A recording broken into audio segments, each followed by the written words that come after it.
مگر جب پتہ چلا کہ سب کچھ میرے نام ہے تو سب چپ کر بیٹھ گئے۔ آہستہ آہستہ میری بڑی بہو کا رویہ بدلنے لگا۔ اب ان کے بچے ہو گئے تھے تو ان سب کا دھیان زیادہ تر اپنے بچوں میں ہی لگا رہتا۔ ایسے میں چھوٹی بہو شانو ہی تھی جو آج بھی پہلے کی طرح جی جان سے میرا خیال رکھا کرتی۔ صبح مجھے چائے بنا کر دیتی اور رات کو سونے سے پہلے میرے لیے دودھ کا گلاس لے کر آتی۔ مجھے اب اس کی مخلصی پر کسی قسم کا کوئی شک نہیں رہا تھا۔ وہ دل سے میری عزت اور خدمت کیا کرتی۔ کبھی کبھار وہ بازار چلی جاتی تو مجھے کہہ کر دوسری بہوؤں سے اپنے کام کروانے پڑتے۔ میں محسوس کر رہی تھی کہ اب میں بوڑھی ہوتی جا رہی ہوں تو میرا روب اور دبدبہ بھی ختم ہوتا جا رہا ہے۔ میرے بیٹے اور بہویں اب اپنی مرضی سے زندگی جی رہے تھے۔ میرے حکم کی اب کوئی پرواہ نہیں تھی۔ شانو کے سوا سب نے پوچھنا چھوڑ رکھا تھا۔ ایک دن کچھ یوں ہوا کہ میرا ہار میرے کمرے سے گم ہو گیا۔ میں نے پورا کمرہ چھان مارا لیکن وہ مجھے کہیں نہیں ملا۔ شام کو شانو جھجکتی ہوئی میرے کمرے میں آئی اور کہنے لگی، میں آپ کو کچھ بتانا چاہتی ہوں لیکن میرا نام نہ آئے۔ میں نے جھکتے ہوئے کہا کہ کہو کیا بات ہے؟ کہنے لگی، آپ کا ہار میں نے سروت بھابھی کی بیٹی کے پاس دیکھا ہے۔ مجھے بہت غصہ آیا کہ میری بڑی بہو سروت نے اپنی بیٹی کے ذریعے میرے کمرے سے ہار چوری کروایا ہے۔ میں نے اسی وقت سروت کے کمرے کی تلاشی لی اور ہنگامہ مچا دیا۔ ہار مجھے وہیں سے مل گیا۔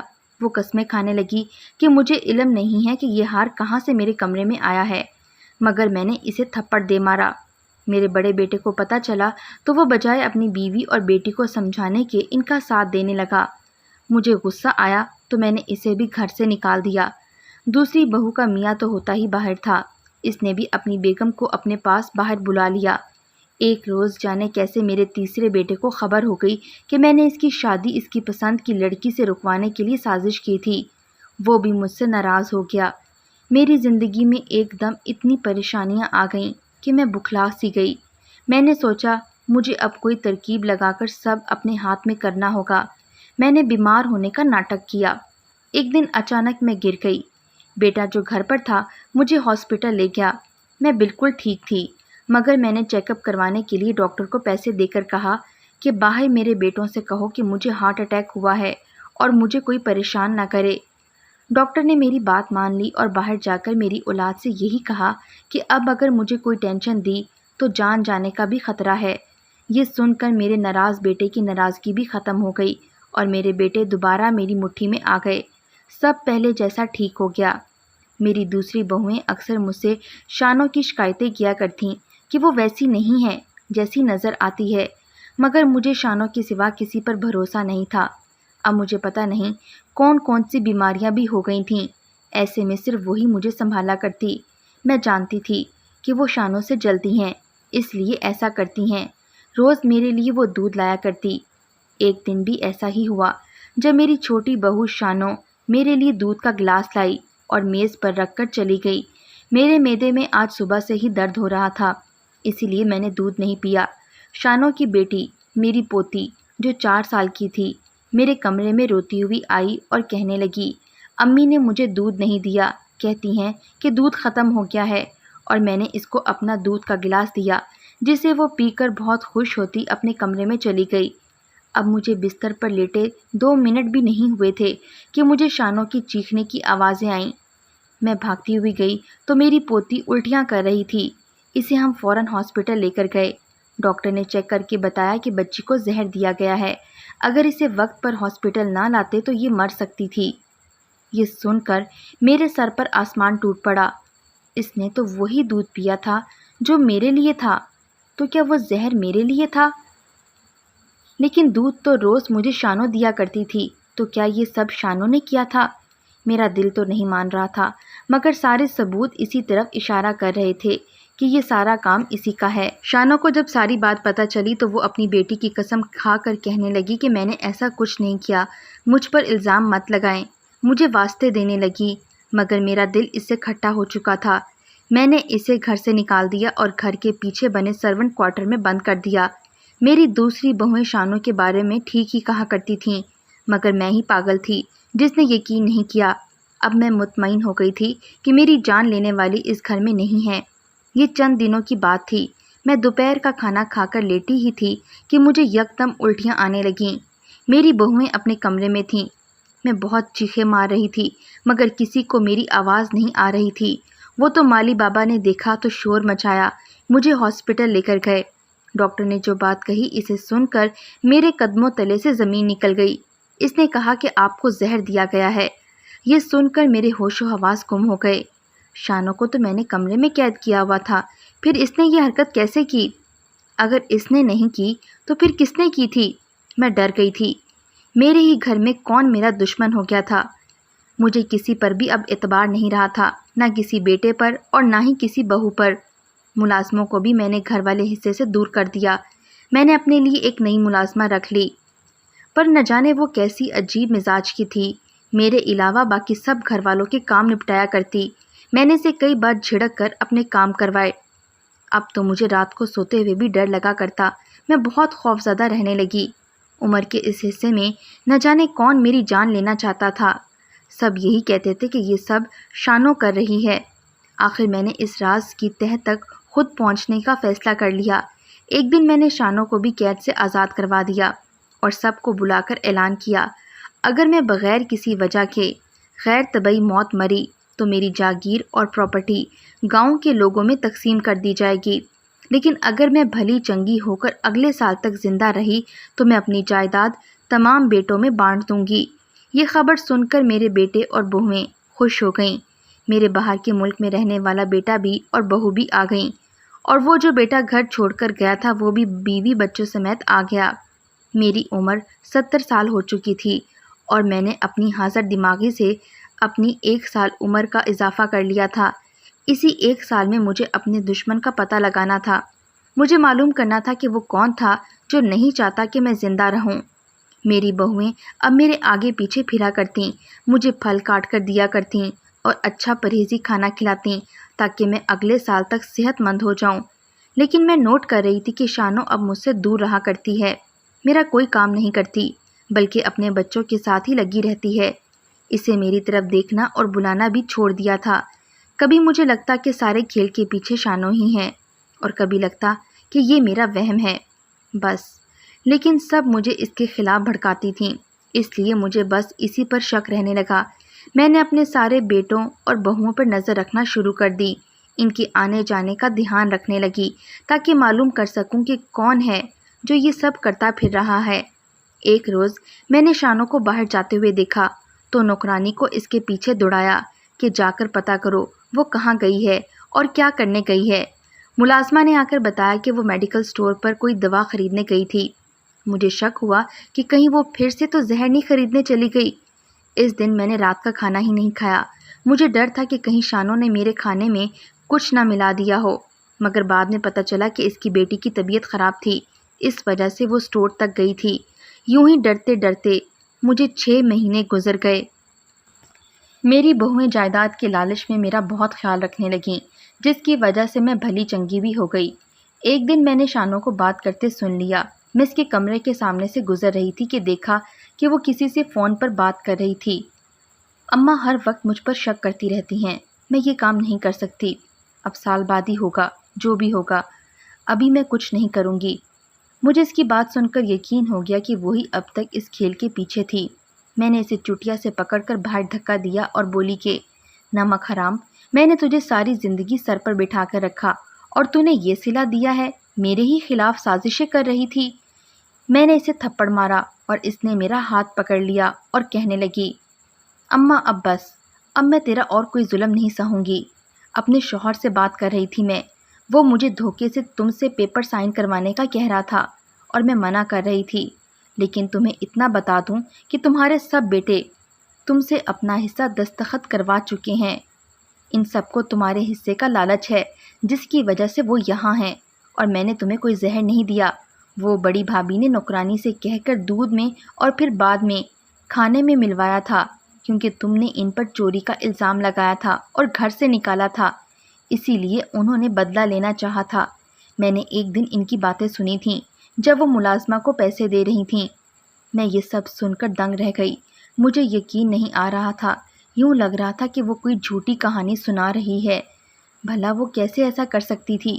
وہ کہنے لگی، کہ اماں ساری عمر تم اپنی اس دولت اور جائیداد کو سینے سے لگا کے رکھتی رہو گی تو رکھو اپنی دولت اپنے پاس، میں اپنے شوہر اور بچوں کے ساتھ یہاں سے جا رہی ہوں۔